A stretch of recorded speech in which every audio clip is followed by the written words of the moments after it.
Jadi kayak misalnya kalau dokter hewan itu ada yang dia lebih tertariknya minatnya ke reptil, terus ada yang ke unggas, ada yang ke eksotik gitu. Biasanya kalau yang eksotik tuh binatang-binatang yang apa?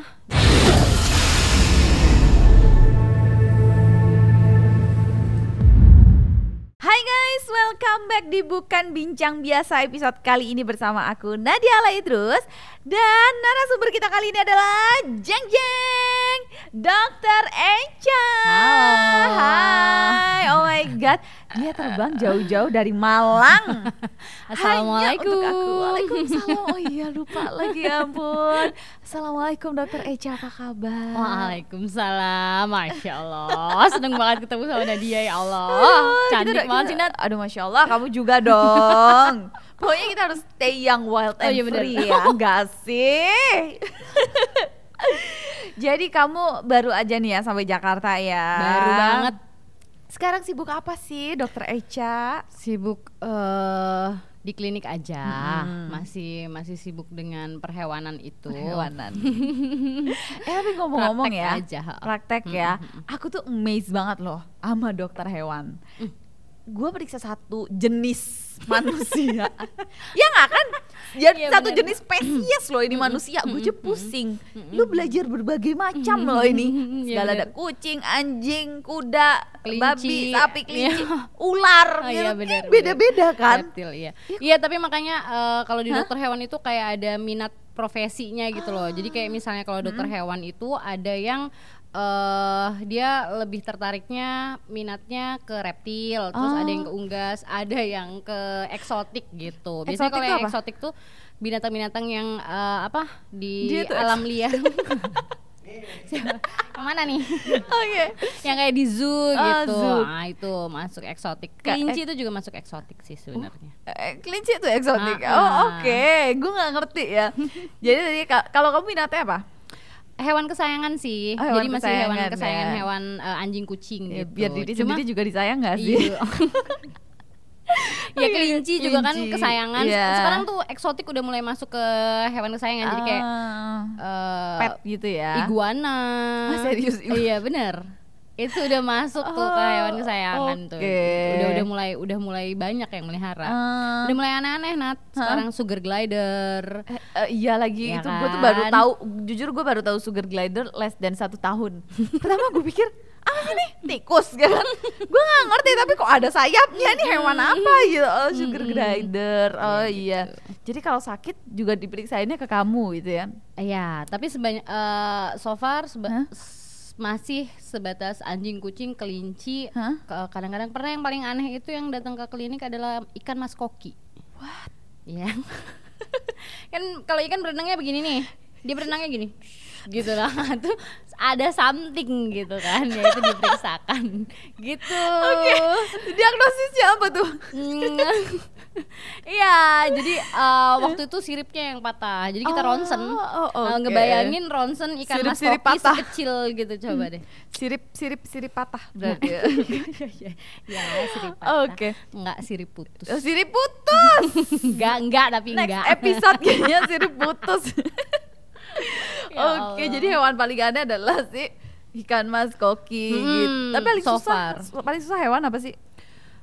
Kalau paling susah mungkin kalau kita pelajarin ya udah ya bisa aja gitu, dan ahlinya juga ada sih sebenarnya, antara kita mau belajar aja apa enggak gitu. Kalau buat aku yang masih menggeluti hewan kecil untuk anjing dan kucing ya kayak iguana, ular itu masih agak asing sih buat aku. Lu pernah periksa gitu. ular? Pernah. Kalau ular tuh kayak penyakitnya tuh stomatitis gitu. Stomatitis tuh sariawan. Iya. Sama lagi.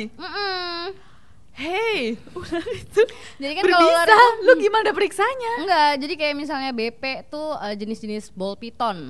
Itu apa namanya, ular piton tapi yang kecil mini gitu, lucu deh. Lucu? Iya, karena motifnya tuh lucu-lucu Nat. Motifnya tuh kayak apa motifnya lucu tapi hewannya serem kan? Dia tuh cuma ya dia kadang sih kalau apa namanya nggak akrab sama manusia suka nyerang sih, kayak matok gitu. Cuma nggak ada bisanya. Si yang Python. Ball python. Oh, oke. Apa sih hewan ular semacam piton, sanca itu nggak ada bisanya. Dia cuma dia cuma melilit. Tapi berarti gitu. Kamu tipe yang nggak takut ya sama hewan? Enggak sih kalau takut, lebih ke geli kadang-kadang. Kalau kayak cacing gitu, worm gitu, apa sih kemarin tuh sempet awal-awal mulai masuk lagi ke awalnya kan memang aku tuh terjunnya tuh ke dokter hewan itu sebagai dokter hewan yayasan ya. Jadi yang menangani anjing kucing liar di jalan. Kalau udah anjing jalanan, kucing jalanan gitu ya, yang stray cat, stray dog, itu pasti nggak jauh-jauh dari penyakit kulit. Sampai miasis, tau miasis kan? Kecacingan gitu kan? Apa sih? Belatungan itu yang lukanya basah terus belatungan gitu. Itu baunya udah kayak apaan tau kan? Ya itu awal-awalnya geli banget di situ. Tapi pas dijalanin udah bisa biasa aja gitu karena ketemu setiap hari, hampir setiap hari gitu ya. Lama libur kemarin baru ketemu lagi pas ada di klinik ada warga gitu ya nge-rescue kucing. Kirain cuma bolong doang, tuh ada luka di bagian paha gitu. Pas kita bersihin langsung keluar gitu. Cacing belatung. Miasis. Udah lama banget nggak dapet kasus ini, terus tiba-tiba dapet itu langsung merinding semuanya ya. Tapi ya udah sih ditanganin juga, harus ditanganin gitu. Oke.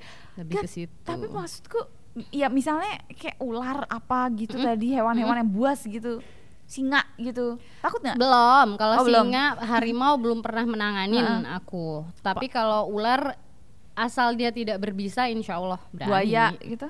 Buaya belum pernah. Buaya kaki dua? Buaya kaki dua pernah ya gitu ya. Aduh, yang gimana bentuknya, wangi apa yang nggak wangi? Iya. Biasanya ini WhatsApp-nya ada 2. Gitu. Iya kan? Iya gitu ya. Sama download micet biasanya ya nggak? Nah. Aduh. Itu perlu periksa ke lu kayaknya ya kan? Itu gampang kayaknya tuh penanganannya. Penanganan lebih gampang ya. Iya, gampang kayak. Ditulup aja. Ditulup apa? Gitu loh. Yang apa sih yang ditembak pakai apa sih, kayak sumpit gitu loh, Nat? Iya, itu kayak kucing kalau dikasih obat gitu kan? Iya, nggak dibius salah ya? Tapi ditiup pakai alat gitu. Oke. Tapi by the way, balik lagi ke dokter hewanan nih, karena gue tuh bener-bener amazed gitu ya. Gini, kadang kalau gue manusia aja, gue anamnesis itu kan kadang nggak bisa menegakkan diagnosis gitu, ngerti gak? Anamnesis itu kan kayak susah. Hewan gimana caranya? Lu anamnesis, Cing, lu pusing nggak, Cing, gitu kan nggak bisa kan? Iya, bener. Ya jadi makanya kalau anamnesis itu kan kita berhubungannya sama klien ya. Jadi kita periksa, ya itu juga sih salah satu apa ya namanya, kelebihan kami lah mungkin gitu ya, vet gitu. Kita punya pasiennya yang bahasanya kita nggak paham gitu, cuma tanda-tanda dari mereka sakit itu kelihatan gitu loh. Tanda-tanda mereka sakit itu ada, bisa dilihat dari telinganya, dari kumisnya, dari matanya, itu dari kucing ya? Kucing, anjing. Dari apa namanya nih, letak kepalanya sejajar enggak sama garis tubuh gitu. Kalau gini gitu itu sakit, kayak ngerasa menahan rasa sakit gitu, meringkuk gitu. Gitu. Itu dia menahan rasa sakitnya. Dari situ kan kita bisa ngeliat, ini lagi sakit juga gak sih? Ngeongnya. Ya, ngeongnya juga beda, berubah gitu. Nah itu kalau dari anjing dia waspada atau nggak waspada, ya udah kita kan kalau manusia kan anamnesanya mungkin ngeceknya dengan ditanyain sakit apa, langsung ke bagian yang mana yang sakit gitu ya, di stetoskop lah, jantungnya, palpasi gitu-gitu. Sama anjing kucing juga dipalpasi, cuma kita kan lebih dari ujung lu palpasi di betul. Itu makanya kalau kita kerja di klinik tuh biasanya tangannya jarang cakep. Mulus. Pasti ada bekas cakar-cakaran tuh pasti udah gitu. Takut gitu. Tapi emang gue pernah pelihara kucing dan gue datang ke klinik hewan gitu ya, praktek dokter hewan. Itu gue dari luar aja gue denger suara anjing teriak-teriak gitu, kayak jenggong gitu ya, jenggong gitu, aduh gue yang deg-degan gitu kan. Iya nggak sih, kayak gue yang deg-degan gitu, kayak aman nggak tuh yang pada di dalam gitu kan. Nah kalau anjing tuh emang kita tuh kayak harus yakin gitu loh. Kalau kita udah deg-degan duluan, itu anjing tuh kayak nangkep energinya kita juga gitu. Jadi kayak kita harus bisa ngelihat matanya dia, terus kita harus yakin kita bisa kok megang dia. Kalau enggak ya kita harus pastikan bahwa ownernya di sampingnya dia dan ownernya bisa megang dia. Kalau enggak ya udah jangan membahayakan diri sendiri juga. Ya apalagi kalau anjingnya gede banget kan. Ya yang jenis-jenis yang gede banget itu. Pitbull, terus paling galak apa sih? Ya macam-macam sih. Pitbull tuh salah satu. Belgian Illinois juga ras anjing banyak. German Shepherd, Herder itu juga kalau misalnya dilatih galak juga galak gitu. Tergantung owner sih ngelatihnya gimana. Waduh buset dah. Gue kayaknya nggak sanggup dari dokter hewan. Iya ternyata sekompleks itu kompleks bener. Waktu zaman SMA kan kayaknya aku tuh menghindari dokter umum ya. Dulu sempat ikut tes untuk masuk dokter umum gitu, tapi menghindarin gitu loh supaya nggak. Lu menghindari dokter umum tapi terus jadinya malah milihnya dokter yang pengen langsung spesialis gitu kan.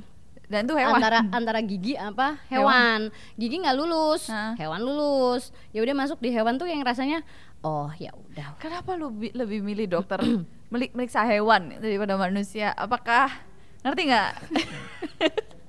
Apakah spesies hewan ini lebih kan lebih spesial di mata Eca gitu ya nggak sih?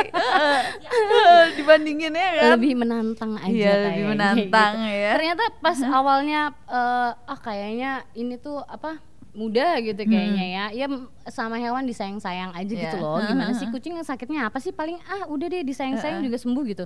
Ternyata ya emang sekompleks itu gitu dan hewan tuh macem-macem gitu. Terus kayak dokter hewan spesialis onkologi gitu nggak ada. Dokter hewan spesialis kardio gitu nggak ada. Adanya apa dokter hewan spesialis? Enggak sih, cuma minatnya aja. Minatnya lebih ke kesayangan tadi. Itu juga, tapi sekarang udah mulai bermunculan kayak dokter hewan optalmologi. Ini aku lagi mulai belajar nih. Terus mata hewan ya kan. Terus yang kayak neuro gitu. Ini udah mulai muncul. Gila lu, saraf manusia aja gue puyeng. Saraf hewan lu belajarin. Aduh Eca ya Allah lu. Tapi hebat gitu. Sih tadi gue balik lagi dokter hewan ya kan, segala ikan koi bisa dia periksa. Terus tadi saya patah lu jahit saya patah. Nggak, kita bikin kita bikin kayak ada pelampung gitu. Jadi kayak dari busa. Itu buat buat diikat di antara siripnya dia sampai nanti dia healing. Kalau patah kan ada paham. Bone healing lagi nih. Kalusnya kan bakalan muncul kan. Iya. Sama tulang mudanya gitu gitu. Jadi nyambung loh. Jangan gue bisa. Gak bukan sih, jangan gue bisa lagi periksa hewan. Bisa harus. Cuma mungkin ada obat-obatan yang di manusia kalau dipakai ke hewan itu toksik gitu. Jadi kayak paracetamol untuk anjing kucing itu nggak boleh. Terus bolehnya ibuprofen? Enggak juga. Enggak. Lebih ke kalau misalnya untuk antipiretiknya itu dia kayak tramadol. Wow, malah lebih tinggi itu kan? Meloxicam yang gitu. Iya. Lebih ke situ. Yang lebih mahal. Tapi emang bener loh. Emang maksudnya melihara hewan itu ya kita tuh harus siap, nggak cuma secara mental, mesti secara finansial juga nggak sih supaya hewan harusnya itu bisa terawat dengan baik. Oke deh. Nah, Eca aja lah ya manggilnya dokter kayak di ruang praktek gitu kan. Gue hewannya lagi praktek. Secantik ini. Oke. Jadi kemarin itu kan sempat viral ya, film dan buku dan tulisan diary kamu di Facebook itu kan. Web series. Web series. Tadi aku bilang apa? Film, sorry. Belum. Series layangan putus gitu. Kamu berencana nggak sih kayak pengen bikin yang seri kedua gitu, ngerti nggak lanjutannya gitu? Sebenarnya emang udah ditanya bolak-balik sih itu sama dari penerbit juga gitu ya. Cuma buat sekarang ini masih nunggu fokusnya sih. Ini kayak kan baru mulai offline tuh baru mulai aja gitu loh. Jadi yang namanya kayak seminar tuh terus workshop di kedokteran hewan tadi itu baru padet. Mulai padet gitu, baru mulai bermunculan. Nah, aku tuh lagi agresifnya ngikutin itu gitu loh. Oh, emang lagi ya tadi ya mungkin kamu pengen ambil oftalmologi dan lain-lain kayak gitu. Aku kayak kemarin bikin kelas USG, bikin kelas optal, lebih ke sana. Jadi kayak yang fokusnya masih pengen belajar terus gitu. Terus. Nah, untuk yang itu sebenarnya buat tulisan sebenarnya udah ada udah ada alurnya, ada udah bikin alur gitu. Tinggal memang buat ngerajutnya lagi. Nah itu tuh yang masih mengumpulkan moodnya lagi, itu masih takes time lah gitu. Cuman kayak sayang nggak sih kan, mumpung ibarat kata ya kayak masih anget gitu aja, iya kan? Iya sih. Iya kan? Ya cuman emang kamu harus bisa banget manage waktu, pikiran, ya kan? Ngumpulin mood buat nulis karena terbukti dari tulisan kamu itu, iya kan kemarin maksudnya bisa jadi sampai sekelas itu di PH yang besar gitu. Kamu bangga nggak sih tapi kayak? Ya diapresiasi aja, ada yang ngebaca aja tuh sebenarnya aku udah seneng sih buat yang dia jadi Facebook ada yang, jadi buat ada yang jadi menawarkan untuk menjadikan dia buku aja gitu kan. Awalnya aku memang cuma pengen nulis aja, curhat nulis cerita gitu ya. Pengen coret-coret aja gitu kan. Pengen coret-coret, cari tempatnya di mana, terus ada temen yang nyaranin di sini gitu. Ya udah di situ, sambil di situ juga isinya ceritanya bagus-bagus. Jadi ya udah aku ke kolom ke grup itu baca-baca dan akhirnya tertarik buat nulis. Di situ tulisan aku dibaca, ada di kolom komentar ada yang ngomentarin semangat gitu, bagus. Itu aja udah seneng banget. Jadi kayak nggak sampai expect sebesar ini gitu loh. Sampai ada yang menawarkan untuk menjadi sebuah buku tuh awalnya nggak percaya, tapi terus pas udah lihat jadinya ya seneng sih. Gitu. Yang kayak wah ternyata bisa ditelurkan juga ya gitu. Aku tuh dulu tuh baca, malah aku tuh awalnya itu baca dari tulisan Facebook kamu tuh. Cuman aku tuh lupa, maksudnya itu di profile kamu kan? Bukan, itu waktu itu aku masih pakai nama pena jadinya, Momi ASF. Jadi dia kayak page, bikin page, Facebook gitu. Page. Ya karena kan ada beberapa part kan tulisan itu kan, ya karena itu pas viral-viralnya dan ya mungkin kalau waktu itu kenapa aku seneng bacanya karena tulisan itu kan kelihatan natural ya. Kayak ngerti gak ya, mungkin kamu cerita gue pas baca lagi geli gitu, tapi pasti justru aku tuh kayak ngerasa tulisan ini tuh kayak natural banget. Kayak tulisan dari seorang amatir lagi curhat. Terus ya mungkin karena itu juga jadi dalam suatu ringkasan page itu, jadi kita baca sedikit kita dapat gitu, ngerti nggak? Ya kan, jadi makanya waktu itu aku kayak cerita nih sedih banget gitu kan. Dan mungkin untuk beberapa orang yang sudah berumah tangga pasti banyak yang relate nggak sih? Banyak yang ngerasa relate kan? Iya mungkin sih. Jadi kan yang diambil esensinya mungkin gitu, esensi dari kayak menduanya mungkin diduakan gitu, atau mungkin seperti itulah ya gitu. Itu mungkin banyak yang merasa memiliki kesamaan atau paham akan cerita itu, punya tetangganya, kakaknya atau keluarganya atau siapalah someone terdekatnya dia yang mengalami hal yang sama. Jadi kayak makanya bisa diterima gitu sama mereka. Tapi gara-gara itu tuh jadi bikin banyak sindrom loh. Sindrom layangan putus. Iya kan? Sindrom layangan putus. Jadi istri-istri jadi lebih banyak posesif katanya. Tapi aku ada satu pertanyaan. Menurut dari pandangan kamu, apakah istri yang posesif itu akan menjamin laki-lakinya nggak selingkuh? Enggak juga. Enggak ya? Makanya kenapa ada, maksudnya dari buku itu juga bisa diambil ibroh pelajaran gitu. Kalau komunikasi itu penting gitu. Jadi kayak kita nggak bisa ngegantungin harapan ataupun ngegantungin harapan, nggak bisa menggantungkan segala sesuatu tuh ke orang lain gitu, even itu suami kita, anak kita atau siapalah, pokoknya manusia. Kalau kita ngegantungin harapan ke manusia, udahlah ujung-ujungnya bisa kecewa gitu. Ya jadi ya udah diperbaiki dulu kecintaannya harus sama Tuhannya, sama Allah, baru ke makhluknya baru gitu. Tuh guys, tapi itu bener banget loh. Terus setelah dari kejadian yang kamu alami kemarin, kamu pasti dapat pelajaran dong ya, kayak terutama tentang mencintai seseorang itu. Kayak kalau bahasaku mungkin kayak kita jangan 100% gitu. Iya gak sih? Iya kan, kalau ya itu tadi udah salahnya kalau kita mencintai makhluk 100% ya udah ujung-ujungnya kecewa. Kan ya dibenerin lagi gitu loh, prioritasnya siapa, Tuhan dulu, Allah dulu, baru setelah itu ya udah dipasrahin, didoain lagi aja kalau memang ada keganjelan, ketidaknyamanan gitu. Ya udah, kekuatannya kita dari mana sih kalau nggak dari doa. Betul gitu. banget. Kan hati manusia bukan kita yang punya. Iya sih. Gitu Tapi aja. aku by the way dulu pernah ada dosen aku pas lagi kuliah itu memang ngomong sih. Ya mungkin kayak apa ya, ini cuman kayak celetukan aja gitu. Kayak kamu tuh mencintai lawan jenis ya atau pasangan kamu itu cukup 50% aja.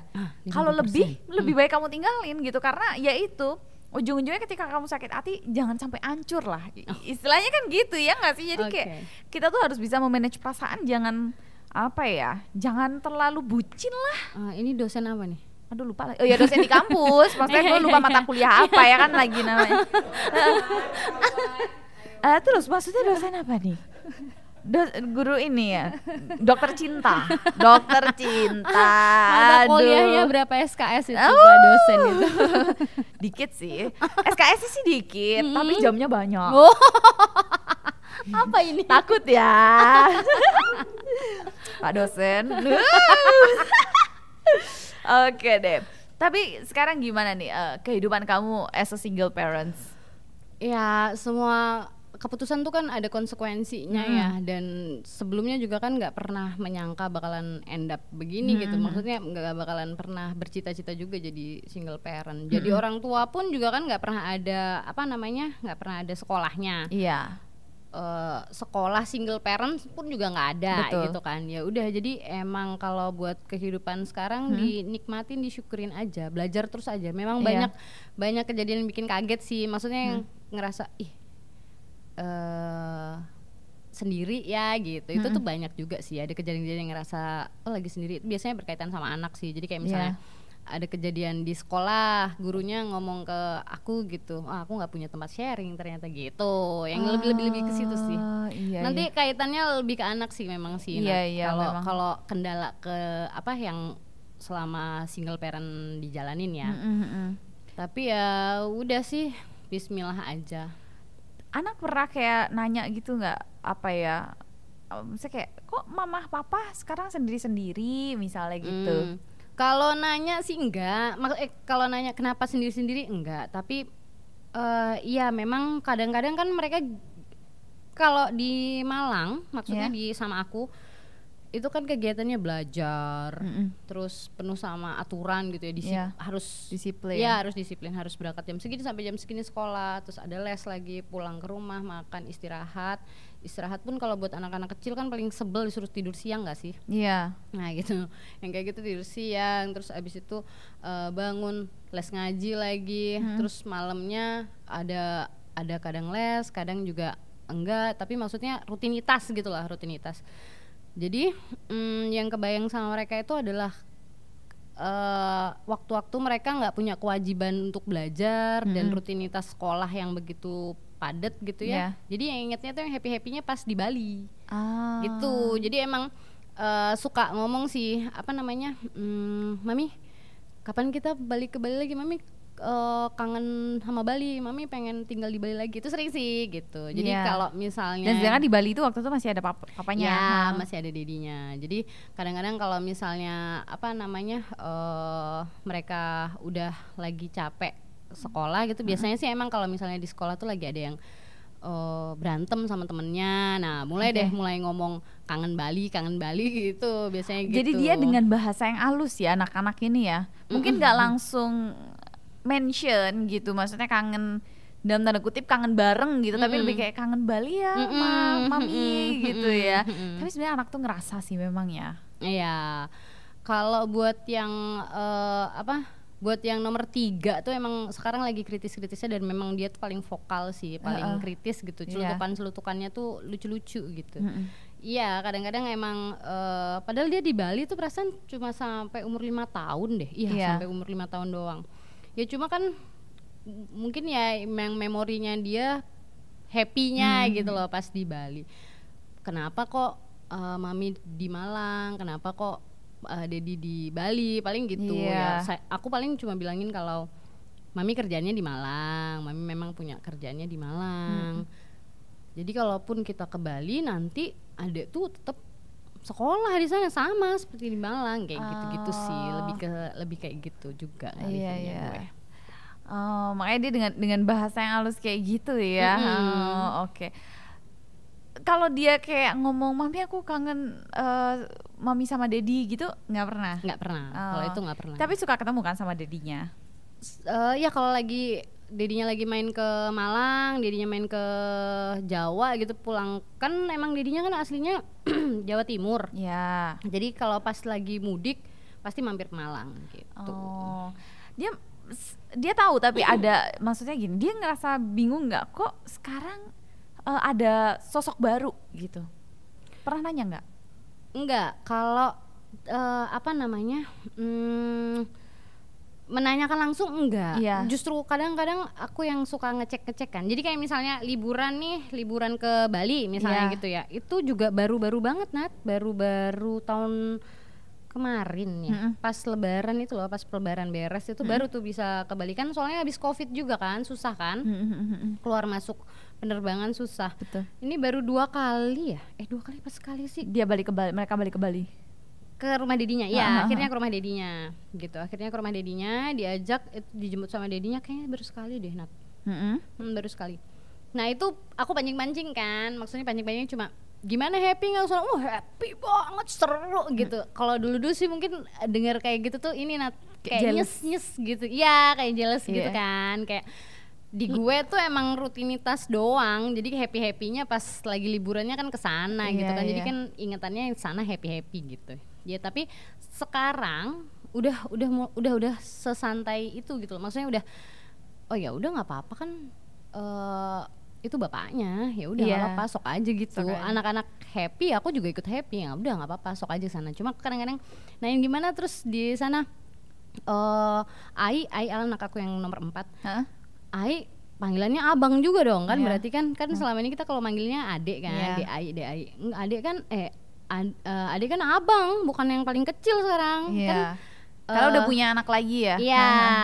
Iya, udah punya adek. Lagian kan dari aku kan yang meninggal kemarin yang nomor 5 itu kan si Sultan ya, itu juga selalu di-mention sama anak-anak.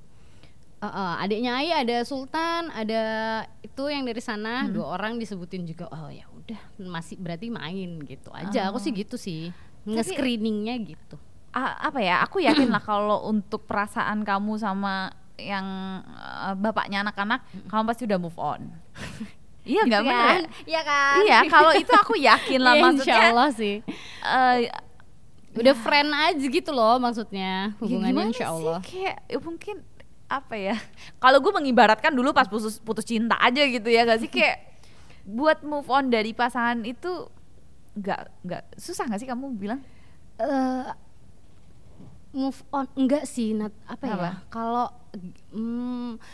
aku nggak tahu, nanti takutnya dibilang munafik lagi gitu kan ya. Iya. Maksudnya kalau misalnya dibilang berat, sakit ada waktu-waktu itu. Cuma tapi aku tuh kayak punya time flies gitu kayak punya radar sendiri, atau kayak udah nih cukup sakitnya sampai sini aja, jangan kelamaan, lanjutin yang lain. Bener, masih punya go on. Iya, lu tuh masih punya tanggung jawab yang lebih besar daripada sakit-sakit hati lu. Terus lu tuh masih punya kesempatan buat mengembangkan diri lu gitu. Nah, aku lebih sibuk situ. Iya, ya gitu itu aja. Sih. Itu juga maksudnya itu harus jadi pelajaran juga, maksudnya buat orang-orang kalau dalam kondisi sakit hati itu jangan terlalu berlarut-larut. Dan jangan dirasain banget gitu loh. Jadi kayak bukan kamu yang paling sakit di dunia, enggak gitu loh. Ayo dong jalan gitu loh. Lebih ke situ. Nah itu yang mau aku tanyain, mungkin untuk kamu move on dari sosok bapaknya anak-anak itu kamu bisa lewatin. Insya Allah. Tapi maksudnya kalau untuk kamu cemburu nggak sih ketika anak deket sama mama barunya? Belum kepikiran ke sana sih gue, sejujurnya ya. Jadi kan waktu mereka buat bareng pun kan masih bisa dihitung pakai jari tuh. Oh iya. Terus dedinya mungkin juga ngejaga perasaan gue pada saat kalau dia ngejemput anak-anak tuh nggak pernah ngajak gitu. Walaupun sebenarnya gue tuh lagi nge-preparein diri aku. Kalau misalnya ditanya jealous mungkin ada ya Nat ya. Iya, lebih jealous di anak tadi kan? Iya, lebih jealous ke sosok itu gitu. Cuma makin kesini aku juga sekarang kan punya ibu baru sebenarnya kan. Papaku sama mama kan divorce, pisah ya. Terus papa punya istri juga gitu. Nah itu aku menyikapinya pada saat sekarang, awal-awal juga masih bingung nih cara menerimanya seperti apa sih gitu, gesture aku ke ibu baru nih gimana gitu.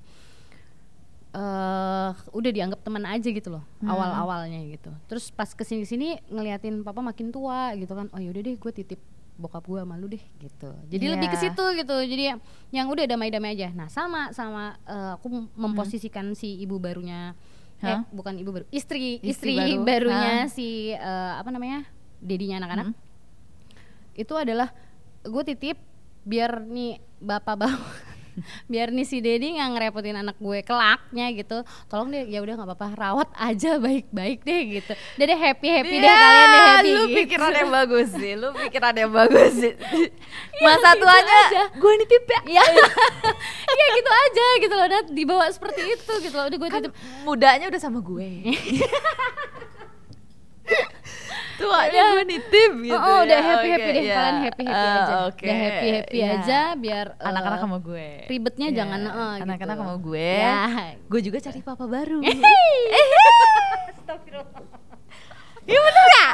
Gitu ya. Dulu. Itu bapak ini kayak fans lu bakalan ngomel sih. Ya Nadia nih ngajarin Eca. Ya kan? Iya enggak, ngomong nih. Apa tuh? Iya, lu masih muda men, single men. Masa sih? Iyalah. Keriput dari mana-mana Nat. Enggak lah, easy peasy itu mah. Skincare masuk.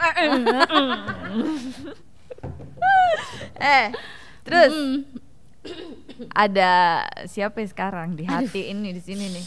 Aduh nggak berani kayaknya. Gue black nih. Aduh nggak berani kayaknya. Anak 4 berat kayaknya. Ya Allah. Maksudnya nggak? Easy peasy lah anak 4 mah. Minum dulu bisa. Iya kan? Nah, wow. Ditanyain pengisi hati langsung aus, ya kan? Nah, gue suruhin frame. Ngaco emang dia ngaco. Pengisi hati. Spill dong. Enggak lah, itu mah pasrahin sama Allah aja lah. Kapan datangnya gitu. Tapi ini lagi masih sibuk sama itu tadi, sama goal-goal gue doang aja Nat. Ini pertanyaan tertutup, ada atau tidak pengisi hati? Belum ada. Wah. Ada yang nangis nih pulang nih. Biar DM banyak nih Nat. Ya. Enggak kamera ya puter boleh loh. Ngaco. Oke. Geblek. Nih lo. Campers kameramen gua tuh yang eksotis. Tapi tapi pengen dong ya papa baru untuk anak-anak gitu. Itu jujur sih sampai sekarang masih kayak belum kepikiran gitu kepikiran loh. Karena ngecocokin untuk ke anak-anaknya juga. Terus apa namanya, goal-goal gue tadi yang gue sebutin. Kalau gue nambah maksudnya punya suami gitu ya. Berarti kan kewajiban gue juga harus lebih ke suami dong. Nah ini anak-anak gue gimana? Pokoknya cari yang bisa ngeklik sama anak-anak terus dan dia bisa nerima gitu. Ngekliknya nggak cuma 1 ya? 4, nah 5 itu dia. Malah. Biasanya nih kalau misalnya kayak begitu, cowoknya mau, keluarga cowoknya nggak mau. Iya. Buy one get 4 soalnya, buy one get 5 malah kan. Aduh ya Allah. Makin dingin ya nanti. Tapi by the way, ada satu pertanyaan nih. Dingin yang bisa dipeluk cuma agama. Agama gitu ya Allah. Aduh. Tapi ada pertanyaan nih, jujur ya. Kehidupanmu sekarang sama pada saat married lebih nyaman mana? Aduh. Itu tadi yang gue bilang di awal, semua ada konsekuensinya gitu. Pas di awal itu kadang gue punya waktu banyak di rumah gitu ya. Ya benar-benar full time mother gitu loh. Itu ternyata kalau pas gue ngeliatin updatean status teman-teman kangen juga kan gitu. Teman-teman seprofesi lah, teman kolega aku gitu. Ya kangen juga berprofesi, kangen juga berkarir gitu kan. Ini pada waktu kamu married berarti kan? Ya gitu. Nah itu sekarang aku benar-benar bekerja gitu, berkarir, berusaha berprofesi lah, berprofesi gitu ya, berkarya gitu ya. Gitu. Nah tapi ternyata kan itu juga punya konsekuensi yang aku punya waktu sangat terbatas sama anak-anak gitu kan. Kadang-kadang juga suka kangen sama waktu-waktu yang udah gue leha-leha aja sama anak-anak enak gitu. Kadang-kadang kangen waktu-waktu begitu. Tapi kan kamu praktek bukannya di rumah juga? Di rumah ya, di rumah sekarang sih udah mulai aku rapiin dulu. Sekarang aku prakteknya di 2 tempat, di luar rumah gitu. Cuma memang enaknya sekarang tim aku udah ada gitu. Jadi yang praktek udah tim-tim dokter hewanku yang lain. Kalau ada kasus-kasus tertentu aja baru ke aku, atau ada appointment maunya sama dokter Echa baru ada dokter Echa. Dapat dua-duanya gitu. Dong, kamu berkarir. Makanya. Kamu ngerti gak sih? Kamu berkarya, kamu bermanfaat bagi para hewan-hewan itu. Bener ya, maksudnya kan alhamdulillah. Menolong si pemilik dan hewannya gitu. Terus juga kamu juga bikin konten, mengedukasi, kan keren dong. Ya alhamdulillah disyukurin aja sih. Tinggal papa baru itu tadi ya. Ujung-ujungnya tetap new daddy ya kan. Oke. By the way, Echa, apa nih goals kamu ke depannya nih? Goals ke depannya lebih ke itu anak-anak sih, PR aku. Anak-anak bisa dapat pencapaian yang mereka senengin gitu. Mereka senengnya apa ya itu bisa didapatkan dengan hati yang nyaman tuh, dan bisa memprovide itu aku udah happy banget sih gitu. Karena kan sebelumnya juga kan ketakutan nggak bisa nemenin anak-anak buat mencapai apa yang mereka pengenin, itu tuh yang jadi kayak batu sandungan banget buat aku gitu buat ngambil keputusan. Tapi setelah sekarang dijalanin ya udah, targetnya anak-anak, pokoknya anak-anak bisa ya itu sekarang kayak udah jadi tujuan hidup kamu, pokoknya anak-anak gitu ya. Keren banget ya. Udah, kita doain semoga anak-anak dan juga mominya semakin sukses ya kan, dan juga dapat papa baru. Amin. Aduh, yang ganteng, yang apa? Yang tinggi, yang pakai hoodie. Hoodie, canda hoodie. Ya udah kalau gitu, Dokter Echa, thank you so much hari ini. Pokoknya seru banget nih episode kali ini. Dan teman-teman jangan lupa untuk selalu dengerin Bukan Bincang Biasa by Nadia Laidrus. Jangan lupa juga untuk like, comment. Jangan lupa untuk juga like, comment, share, and subscribe. And see you at the next video. Dadah.